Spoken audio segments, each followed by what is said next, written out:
আসসালামু আলাইকুম, নতুন একটা ভিডিওতে আপনাকে স্বাগত। আইপিএল 2025 এর নিলামে কোনো বাংলাদেশি প্লেয়ার এখন পর্যন্ত বিক্রি হয়নি। নিলামে দুইজনের নাম উঠেছিল, সেটা হচ্ছে মোস্তাফিজুর রহমান এবং রিশাদ হোসেন। দুইজনকে নিলামে নাম তোলা হয়েছিল, কিন্তু কোনো দল কেনার কিন্তু কোনো আগ্রহ দেখায়নি। মূলত তাদের না কেনার পিছনে যে দুইটা কারণ আমি উল্লেখ করছি, এই দুইটা কারণ হতে পারে।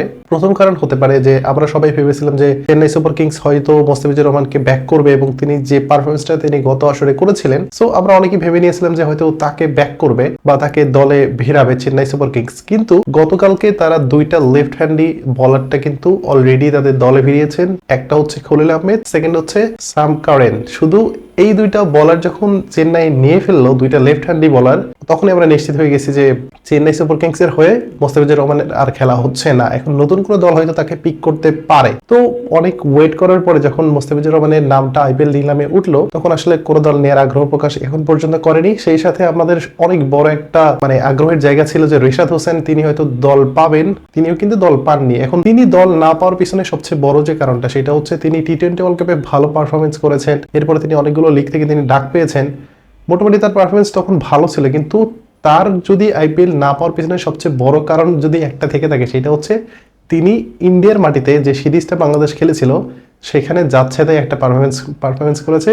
ঠিক এই কারণেই হয়তো তাকে আইপিএল এর কোনো দল নেয়ার চিন্তা ভাবনা করেনি। এবং দ্বিতীয় যে কারণটা, সেটা হচ্ছে যে বিসিবি থেকে এনএসিও ফুল সিজন খেলার জন্য দিবে কিনা, সেটাও কিন্তু বড় একটা প্রশ্ন। এবং আমরা সবাই জানি যে আইপিএল এর যে দলগুলো, তারা মূলত যে প্লেয়ারগুলো ফুল সিজন খেলবে ঠিক সেই সব প্লেয়ারদেরকে এবার কিনবে। অর্থাৎ 2025 এর আইপিএল থেকে একটা নিয়ম আইপিএল কর্তৃপক্ষ করেছে, শুধুমাত্র যেসব প্লেয়াররা ফুল সিজনের জন্য অ্যাভেলেবেল থাকবে শুধুমাত্র তাদেরকেই ফ্র্যাঞ্চাইজি মালিকরা কিনতে পারবে। তো এইখানে আমার যতটুকু মনে হচ্ছে হয়তো বিসিবি থেকে রিশাদ হোসেনকে ফুল সিজন খেলার জন্য যে এনএস অনুমতিপত্র, সেটা হয়তো তারা দিবে না, দ্যাটস ওয়াই তাকে কিন্তু পিক করেনি। এরপরে মোস্তাফিজুর রহমানের যে কাহিনীটা, সেটা অনেকটা এরকমই যে তিনি আইপিএল এর পর থেকে মোটামুটি ভালো ফর্মে ছিলেন, ইভেন অনেকগুলো দলের নজরে তিনি ছিলেন, কিন্তু তাকে যখন নিলামে তোলা হলো, কেন তাকে কেনা হলো না, এটার পিছনে কিন্তু অনেক বড় বড় কারণ আছে। এর মধ্যে যে প্রথম যে কারণ, সেটা হচ্ছে যে তিনি ধারাবাহিক কোনো পারফরমেন্স কিন্তু তিনি এখন পর্যন্ত আইপিএল 2024 শেষ হওয়ার পরে ধারাবাহিকভাবে কোনো পারফরমেন্স তিনি এখন পর্যন্ত দেখাতে পারেনি।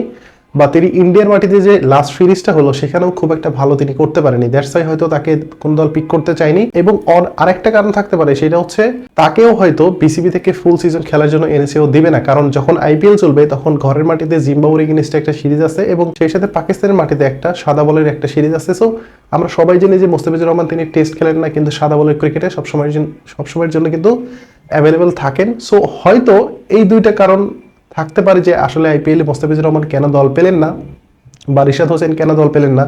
এটার পিছনে আমি খুব সম্ভবত এই দুইটা কারণে দেখতে পাচ্ছি যে বিসিবি থেকে হয়তো এনএসিও দিচ্ছে না। এবং সেকেন্ড যে কারণটা, সেটা হচ্ছে যে লাস্ট সিরিজে ইন্ডিয়ার এগেইনস্টে ইন্ডিয়ার মাটিতে যে সিরিজটা হয়েছিল, সেখানে এরা দুজন খুব একটা ভালো পারফর্ম করতে পারেনি। দ্যাটস ওয়াই তাদের এই রকমের একটা কিন্তু ডাউনফল হল। এবং আইপিএল 2025-এ বাংলাদেশি কোনো ক্রিকেটারকে আদৌ দেখা যাবে কিনা, সেটা নিয়ে কিন্তু আমি এখন পর্যন্ত নিশ্চিত করে কিছু বলতে পারছি না।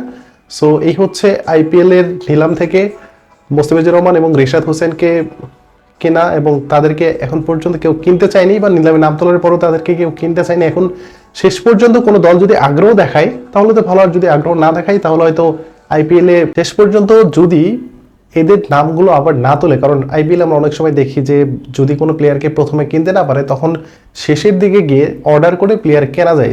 সো শেষ পর্যন্ত বাংলাদেশে কোনো প্লেয়ারকে যদি আইপিএল কর্তৃপক্ষ বা আইপিএল এর ফ্রাঞ্চাইজি মালিকরা না কেনে, তাহলে হয়তো আমরা আইপিএল 2025-এ বাংলাদেশে শূন্য একটা টুর্নামেন্ট দেখতে যাবো। এবং আইপিএল কর্তৃপক্ষ এটা কখনোই চাইবে না যে বাংলাদেশ থেকে যে কোনো একটা প্লেয়ার থাকবে না, কারণ আমরা সবাই জানি যে বাংলাদেশি ফ্যানরা যখন আইপিএল এর কোনো দলে কোনো প্লেয়ারকে, বাংলাদেশি কোনো প্লেয়ারকে কিনে নেয়, তখন সেই প্লেয়ারটার কিন্তু অনেক হাইপ থাকে এবং সেই দলটার প্রতি কিন্তু বাংলাদেশের মানুষের জানার আগ্রহ থাকে এবং সেই খেলাগুলো কিন্তু সবাই ফলো করে। কিন্তু যদি বাংলাদেশি কোনো প্লেয়ার না খেলে, তাহলে আইপিএল নিশ্চিত করে বলতে পারি, এবং আমি নিশ্চিত করে বলতে পারি যে আইপিএল বাংলাদেশের যে একটা বড় হিউজ একটা মার্কেট আছে সেটা কিন্তু হারাবে। সো আমার যতটুকু মনে হচ্ছে যে পেলেও পেতে পারে, বাট আমি শিওর হচ্ছি না, কারণ প্রথম ডাকে যেহেতু তাদেরকে কেউ দলে ফেরায়নি, সেকেন্ড ডাকেও তাদেরকে যে দলে ফেরাবে সেটার নিশ্চয়তা আসলে আমি দিতে পারছি না।